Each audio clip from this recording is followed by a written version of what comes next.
Lumen nomor 11.670, 18 Juli 2024.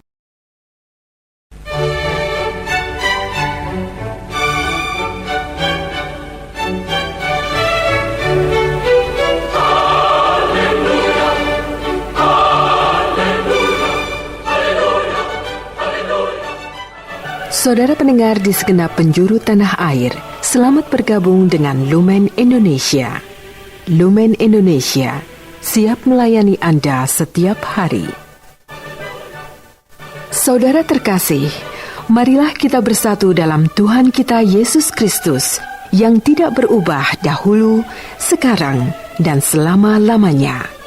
Allah Sang Maha Rahim mengasihi dan menerima sebagaimana adanya kita. Allah Bapa kita di surga senantiasa bersedia menolong, menghibur, dan meneguhkan kita dalam menghadapi segala permasalahan hidup sehari-hari.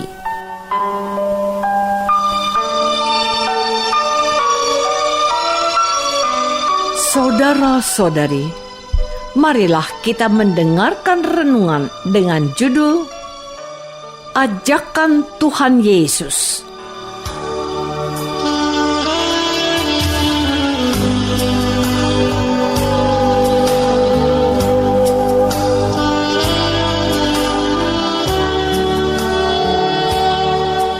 Yang berdasarkan pada Injil Matius bab 11 ayat 28 sampai 30. Marilah kepadaku semua yang letih lesu dan berbeban berat, aku akan memberikan kelegaan kepadamu. Pikulah kuk yang kupasang dan belajarlah padaku, karena aku lemah lembut dan rendah hati, dan jiwamu akan mendapat kelegaan, sebab kuk yang kupasang itu enak, dan bebanku pun ringan.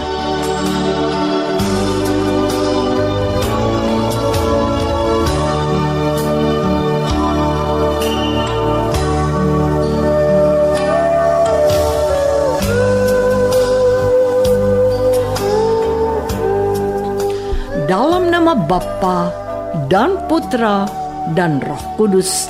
Amin. Saudara-saudari terkasih dalam nama Tuhan Yesus Kristus. Hari ini saya mau mengawali renungan kita untuk sedikit memahami arti kuk yang dimaksudkan oleh Tuhan Yesus. Kuk dalam bahasa Yunani sigos. Sigos adalah sebuah alat dari kayu yang dipasang pada sepasang lembu ataupun pada binatang penarik barang. Bilangan bab 19 ayat 2. Dalam Alkitab, kuk juga dipakai sebagai metafora atau perumpamaan tradisional di lingkungan Israel yang menggambarkan status perbudakan, perhambaan di bawah perintah seorang yang lalim. Juga hubungan antara tuan dan majikan yang bersifat mutlak karena aturan atau hukum yang menekannya. Hukum menjadi sesuatu yang memberatkan. Orang-orang Yahudi hidupnya kerap diperintah hukum yang dijabarkan secara jamak dan banyak dan harus diikuti secara ketat. Hukum lalu menjadi sangat memberatkan. Kuk yang dipasang oleh Tuhan Yesus sebagai pengganti hukum yang lama. Kuk yang dipasangnya mudah ditanggung sebab ia lemah lembut. Hukum bukan memberatkan lagi, melainkan mudah untuk ditanggung sebab disesuaikan dengan kemampuan tiap orang. Saudara-saudari terkasih, dalam perumpamaan tentang talenta misalnya, Tuhan memberikan tanggung jawab kepada setiap orang berbeda-beda. Ada yang mendapat 10, ada yang mendapat 5, dan ada yang mendapat 1. Masing-masing diberi tanggung jawab untuk mengembangkan talenta itu sesuai dengan bakat dan kebiasaan masing-masing. Tiap-tiap orang diberi kebebasan untuk mempertanggungjawabkan anugerah yang diterimanya dari tuannya. Tidak ada tekanan, tidak ada paksaan.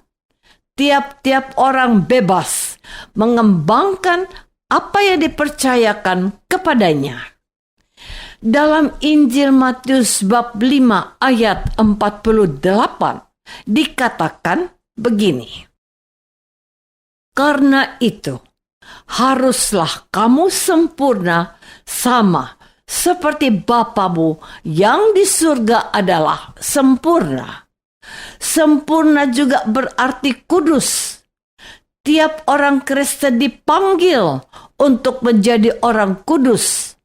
Namun, Tuhan tidak pernah berkata, kamu harus kudus seperti Maria, seperti Yusuf, seperti santo atau santa tertentu.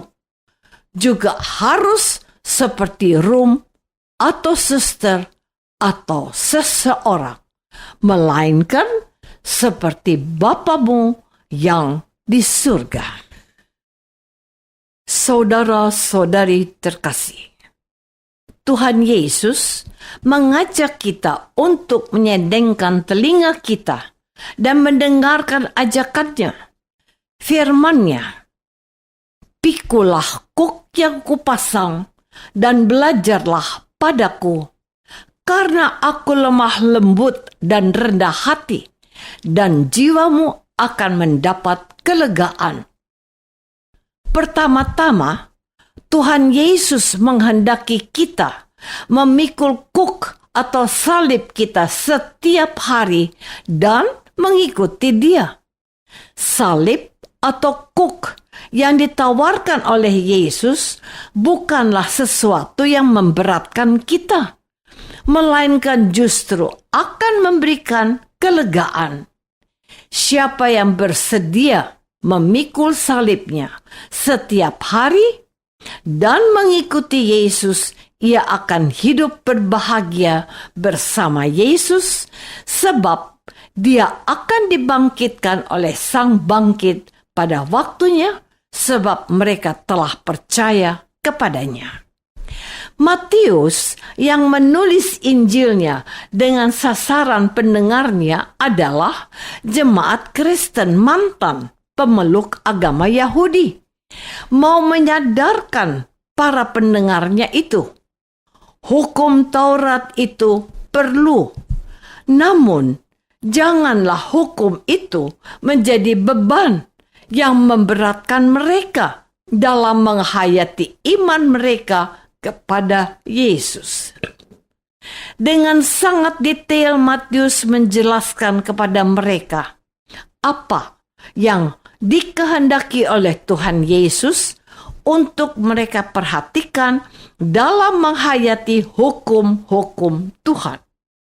Dalam wejangan Yesus di atas bukit, Matius bab 5 sampai bab 7, dengan indah, teliti, dan rigid, Matius menunjukkan bagaimana Yesus sebagai Musa yang baru mengajarkan apa yang harus mereka perbuat sebagai pengikut Yesus.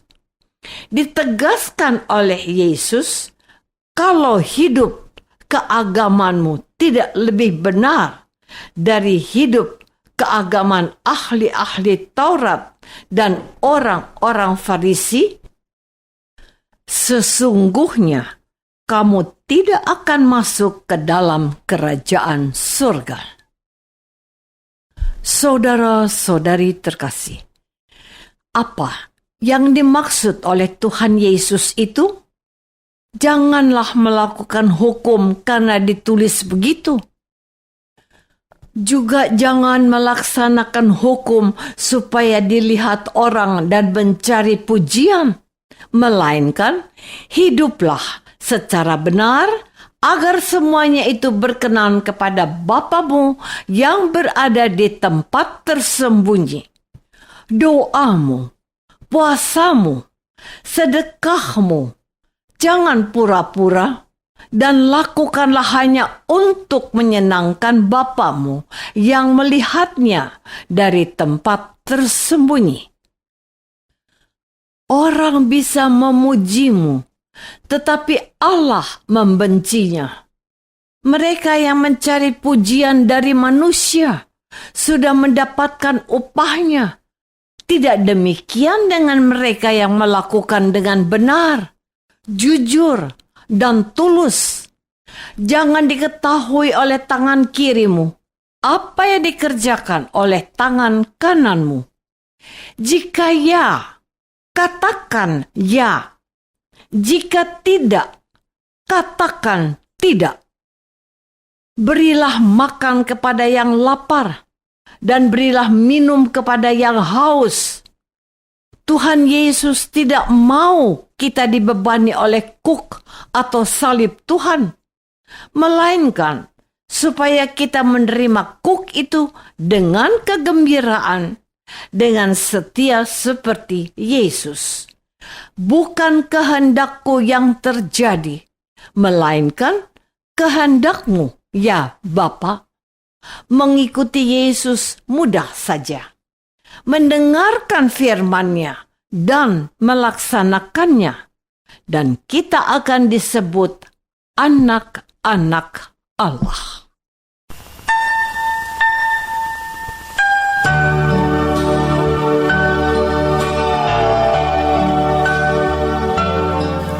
Marilah kita masuk dalam saat hening sejenak untuk meresapkan renungan yang baru saja kita dengar bersama dalam kehidupan iman kita masing-masing.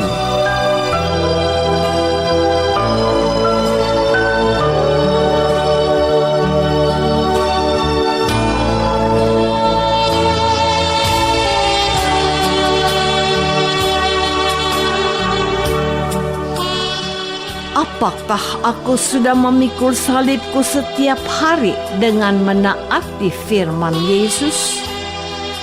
Marilah kita berdoa. Bapa yang Maha Baik, berilah kami telinga yang baik, hati yang suci dan jiwa yang kuat, agar kami sanggup menerima kuk yang dipasang oleh Yesus dan dengan gembira memanggulnya. Dialah Yesus, teladan kami, Putra-Mu, dan Tuhan kami. Amin. Semoga kita semua selalu dinaungi dan dibimbing oleh berkat Allah yang Maha Kuasa.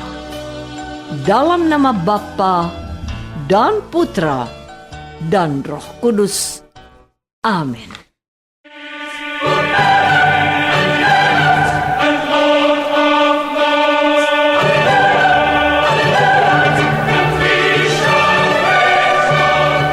Dengan penuh kasih dan sukacita, Lumen Indonesia mengundang saudara-saudara seiman di segenap penjuru tanah air. Sekiranya ada tanggapan ataupun saran, kirimkan surat Anda ke Lumen Indonesia. Terima kasih atas perhatian Anda. Sampai berjumpa lagi dengan Lumen Indonesia pada waktu dan gelombang yang sama esok hari.